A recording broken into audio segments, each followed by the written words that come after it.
سود کی جو سزائیں ہیں وہ بہت ساری ہیں، اور سب سے کم درجہ جو ہے حضور علیہ السلام نے فرمایا وہ اس کے برابر ہے کہ جیسے کوئی شخص اپنی ماں کے ساتھ زنا کرتا ہے۔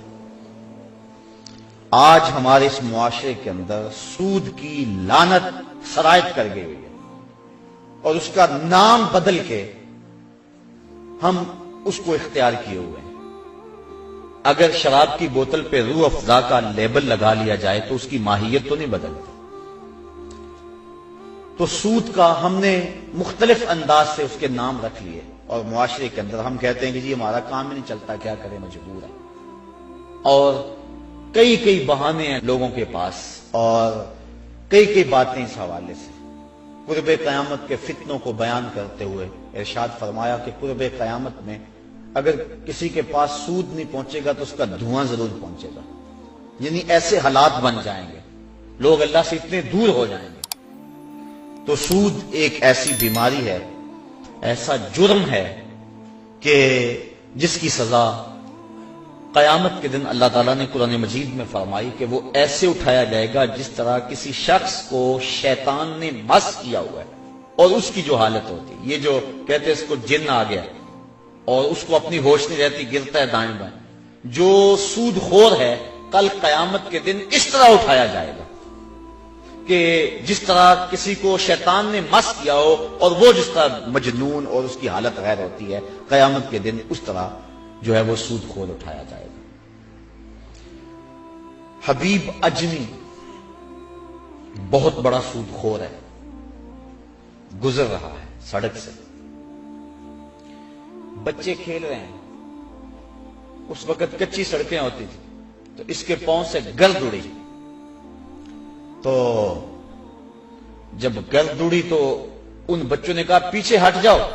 یہ سود خور جا رہا ہے، کہیں ایسا نہ ہو کہ اس کے پاؤں سے اڑنے والی گرد تمہارے اوپر پڑ جائے اور تمہیں جہنم کی آگ میں ڈالا جائے۔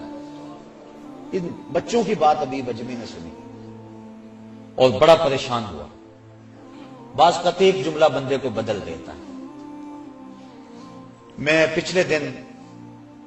سنت اور بدعت کے عنوان سے کچھ باتیں کی، تو میں جب واپس یہاں سے نکلا ہوں تو کتنے لوگوں نے مجھے یہ بات کہی ہے کہ آپ دعا کریں کہ جب دوبارہ ہم آپ کو ملے تو ہمارے چہرے پہ سنت کا نور ہو۔ تو بعض کا وقت ایسا ہوتا ہے کہ ایک جملہ اندر اتر جاتا ہے۔ ان بچوں نے کہا پیچھے ہٹ جاؤ، کہیں ابھی بجمی کے پاؤں سے اڑنے والی دھول تمہارے اوپر پڑ گئی تو تم جہنمی نہ ہو جاؤ۔ تو ابھی بجمی بڑا رویا، جہاں گیا وہاں واپس پلٹا، اور اس نے پکی توبہ کر لی کہ مالک آج کے بعد سودی کاروبار نہیں کروں۔ تو جب واپس آیا تو وہی بچے بھی کھیل رہے تھے، اور اس کے دل میں شرمندگی تھی ان بچوں سے، گزرنے لگا تیزی سے تو گرد زیادہ اڑی، تو بچوں نے ایک دوسرے سے کہا اور جلدی جلدی آگے ہو جاؤ، اگر حبیب اجمی کے پاؤں سے اڑنے والی دھول تمہارے بدن کے کسی حصے میں پہنچ گئی تو تمہیں اللہ جنت کی بہاریں عطا فرما دے۔ قیامت کے دن کچھ لوگوں کے بڑے بڑے جسم ہوں گے، حدیث میں آتا ہے، اور حضور نے اس منظر کو دیکھا، اور بطن ہوں گے جس طرح شیشہ ہوتا ہے، اور اس کے اندر حضور نے دیکھے سانپ ہیں اور بچھو ہیں،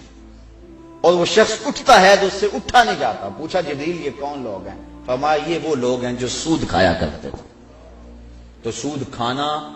سود کھلانا، سود لکھنا، سود کی رقم پہ گواہ بننا، یہ سارے جرم کے اندر برابر کے شریک ہیں۔ اللہ ہمیں اس لعنت سے محفوظ فرمائے۔ اگر کسی کے کاروبار کے اندر سود کا ایک ذرہ بھی ہے تو وہ جلدی سے اپنے کاروبار کو پاک کر دے، کیونکہ سود میں فائدہ کوئی نہیں ہے، سود میں نقصان ہی نقصان ہے۔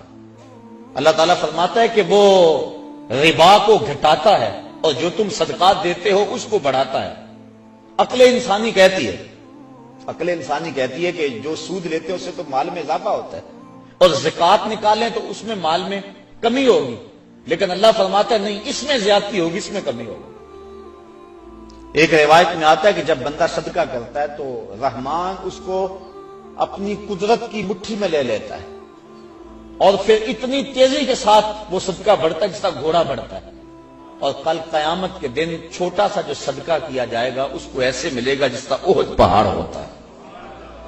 تو صدقے بڑھتے ہیں اور سود جو ہے اس سے رزق سمٹتا ہے اور زندگی کے اندر بے چینی اور اضطراب پیدا ہو جاتا ہے۔